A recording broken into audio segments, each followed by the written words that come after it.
2020 vision, I can see it from above. No way, this is lust, baby, this is trust. This is us, I can see you falling, I could be your crush. You my crush, never taking L's, we just taking dubs. Only is, never was, cause you bad like that. 22's all in my whip, cause girl, I'm bad like that. 皆さんこんにちは、ルリコです。ただいま私はスペインのアリカンテにおります。今日はもうずらーっと並んでおりますが、トライアンフの新型のデイトナ660の海外試乗会にお呼びいただきまして、念願の新しいデイトナの車両のインプレッションをしていきたいと思います。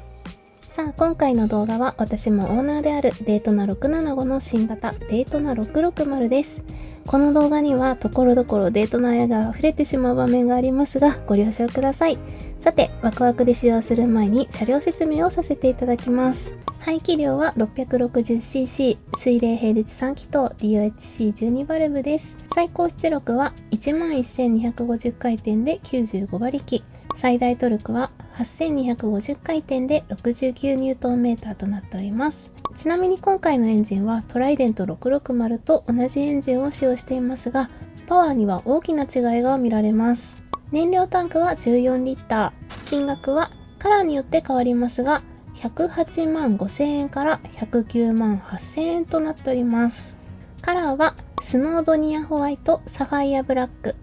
サテングラナイト、サテンジェットブラック、カーニバルレッド、サファイアブラックの3種類です。はい、というわけで今回はトライデント660と同じエンジンを積まれているということでですね、エンジンとあとはねフレームとスイングアームもトライデントと同じものとなっております。フロントサスペンションは昭和製の 41mm 倒立式のセパレートファンクションビッグピストンフォークとなっております。ブレーキ周りはですねトライデントとまた違いまして、こちらのフロントブレーキですね、トライデントが2ピストンだったんですが、こちらが4ピストンのラジアルキャリパーがついております。リアブレーキの方はシングルピストンのキャリパーがついております。なんか今回ね結構細かいところにトライアンフのマークが至るところについてるんですよね。フロントフェンダーのところと、あとはこちらもフロントのところにちょっと隠れトライアンフ、あとはね同じく後ろのキャリパー部分にもトライアンフマークついてますね。で今回タイヤはですねミシュランのパワー6を履いております。でリアのサスペンションは昭和製のモノショックリアサスペンションユニットとなっておりまして、プリロード調節もできます。フットペダルとかもトライデントと一緒ですね。シフターなんですけどクイックシフターはついてないので、これはオプションでつけることができるそうです。できれば私もクイックシフターで乗りたいな。はい、ではエンジン音をね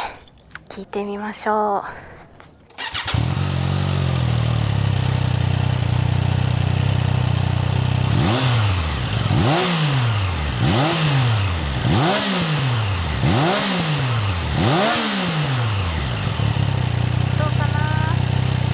私が持っているデイトナさんとはち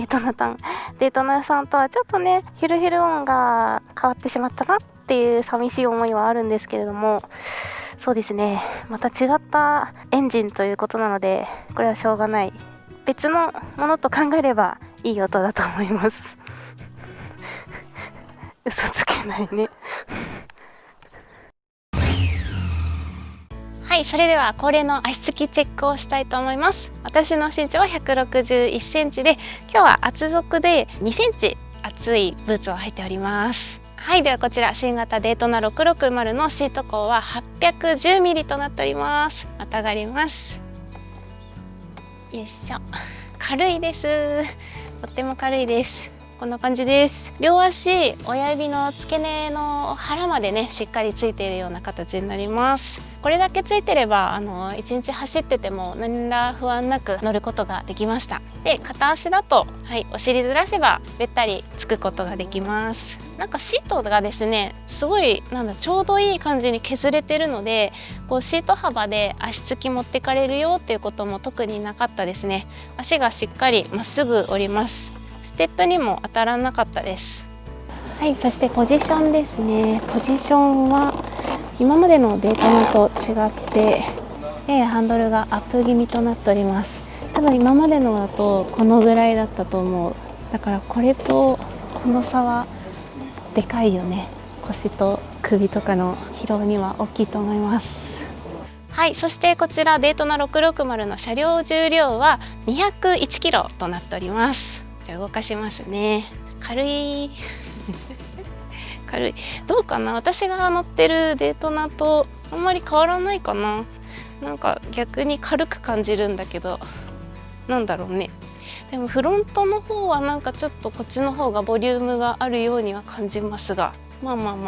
全然余裕です。なんなら坂道とかでも動かすことができました。 OK、 こんな感じです。さあ、それでは初乗りデートナさん、エンジンかけさせてもらいます。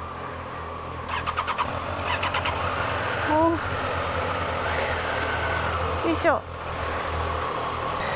ていきます。超景色いいじゃん。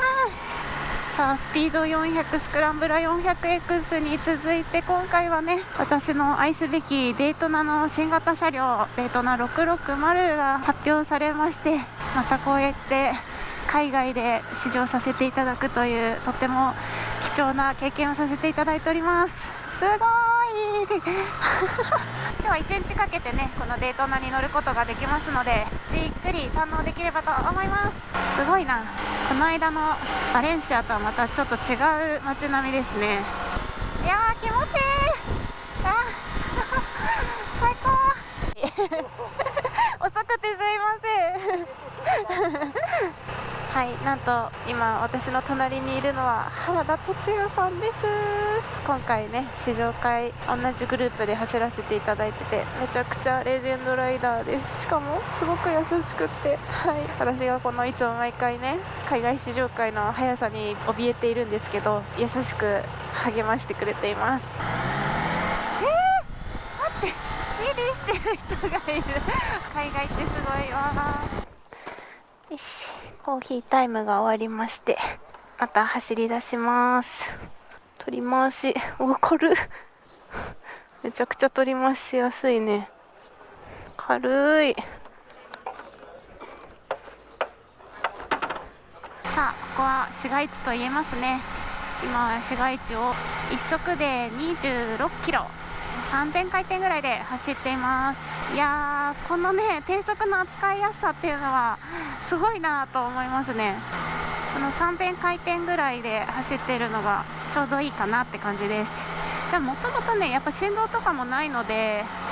手がしびれることもないだろうな。モードがデートナは3つありまして、今一番私は元気なね、スポーツのモードで走っているわけなんですけど、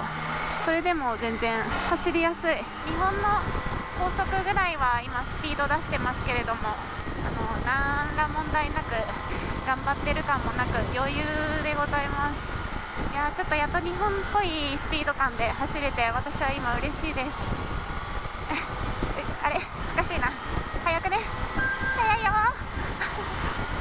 いやー、でも本当ポジション楽だな。ポジションに関しては私の知っているデートナではないですね。昨日この試乗会するにあたってミーティングがあって、車両の説明だったりコンセプトとかを紹介してもらってたんですけど、やっぱり競合の車両はホンダの CBR650R だったり、川崎の忍者 650YZF-R7、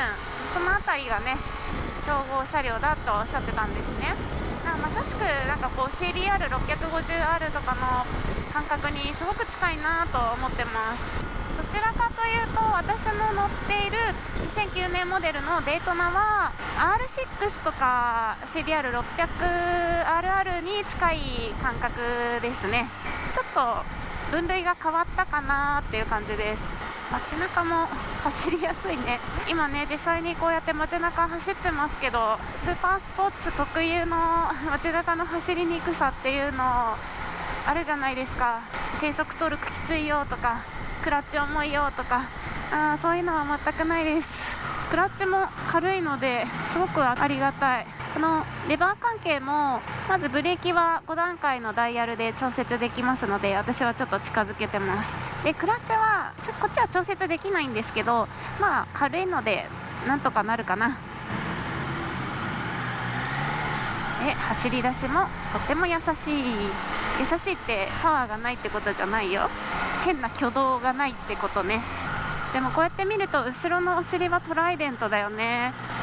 丸いお尻にテールランプが。後ろのフォルムのかっこよさはうちの子には勝てないかな。わかる？この2足の2000回転でガクガクしないの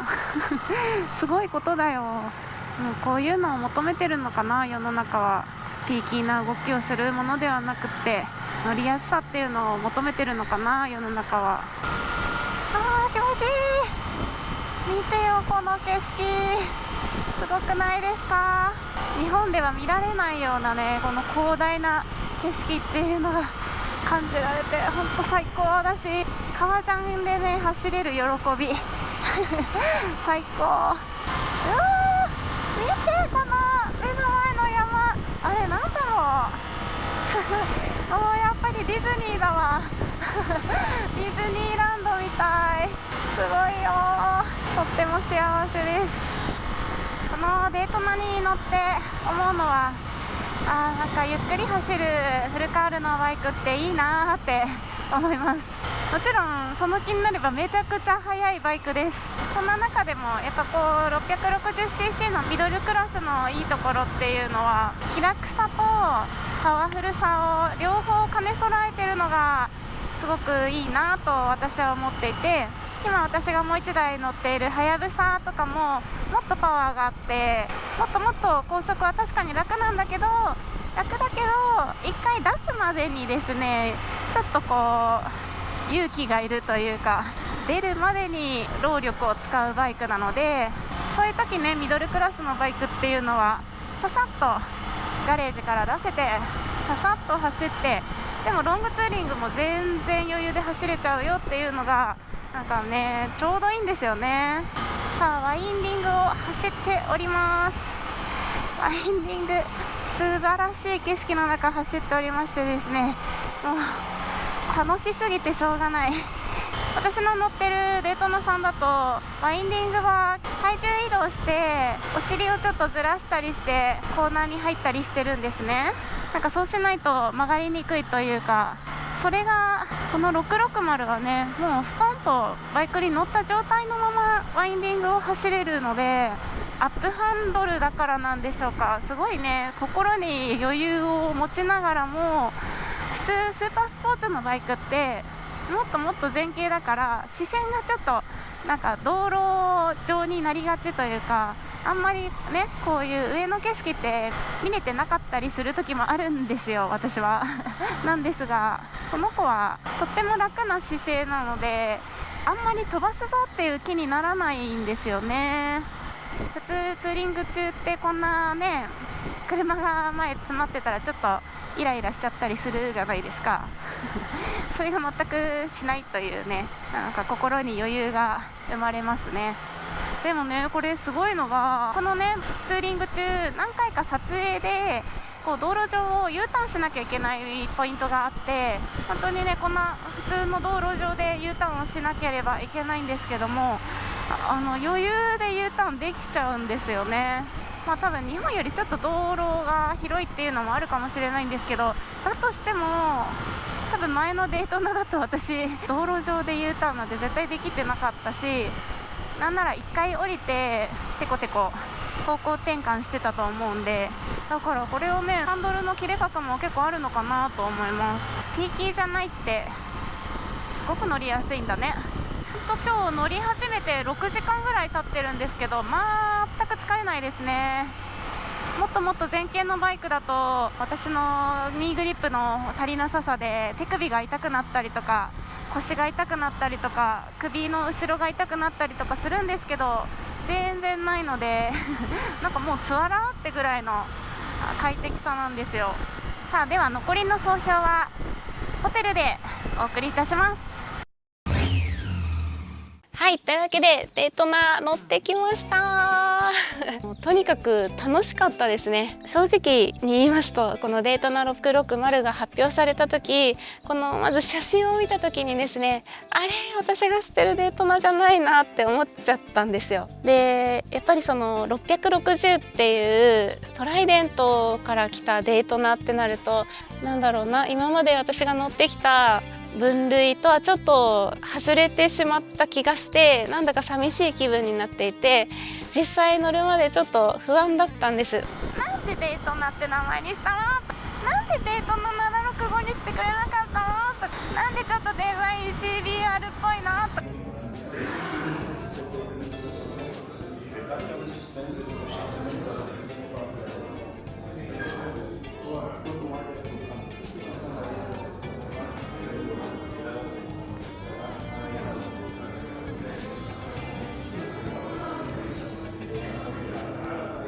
いざ乗ってみたらですね、やっぱりすごく乗りやすくって、もうトライデントも初心者の方にもとってもおすすめな乗りやすいバイクなんですけども、それプラスなんかちょっと楽しさがプラスされた感じで、だからといって今までのデートナのようなピーキー感っていうのは正直ないです。なんでそれは初心者の方でも乗りやすいと言いますか、低速で街中走ってても体がね置いてかれるようなピーキーな動きとかは一切なかったので、渋滞が多い日本とかにはやっぱりぴったりなエンジンなのかなとは思います。で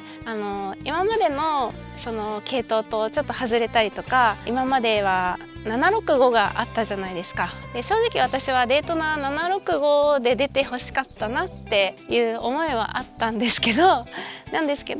今のこの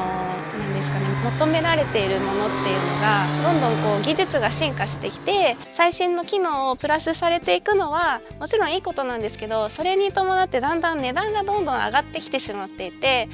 バイクが全体的に高いじゃないですか。そんな中でこのデートナは110万円切ってますから、なんかすごいなと思って価格が安いだけがいいってわけじゃないんですけど、この最新機能がたくさんついて高くなったとしても、その性能を生かしきれるかっていうとそういうわけでもないと思うので、なんかこれはちょうどいいバイクなのかなと私は思います。もともとデートナに乗っていた方はスパルタンなデートナがいいんだとか、尖ったデートナがいいんだっていう思いはもちろん私もあります。今もあります。なんだけど時代の流れなのかなと思いました。走っていて気になったことっていうのは1個だけですね。はい。でね、このちょっとねデートナの気になるところ、このねスタンドがね外しにくい&かけにくいんですよ。傾き方は全然問題ないんですけど、ちょうどいいんですけど、なんかね外す時に直立にしても引っかかるのね、ここが。で結構右側にしないとすんなり倒れないし、逆にかける時も引っかかっちゃうのね。これがちょっとでも傾斜があるとことかだと結構ね、あれスタンド外せないとかであわあわしてました。これはね乗ってみないと分かんないもんよね。逆に良かったなって思う点はもうずっとさっきから言ってるんですけど、誰が乗っても乗りやすいエンジン、初めて大型に乗るっていう女性の方でもこのシートに乗った瞬間そのポジションのまま街中もワインディングも両方楽しめちゃう。そしてこのフォルムで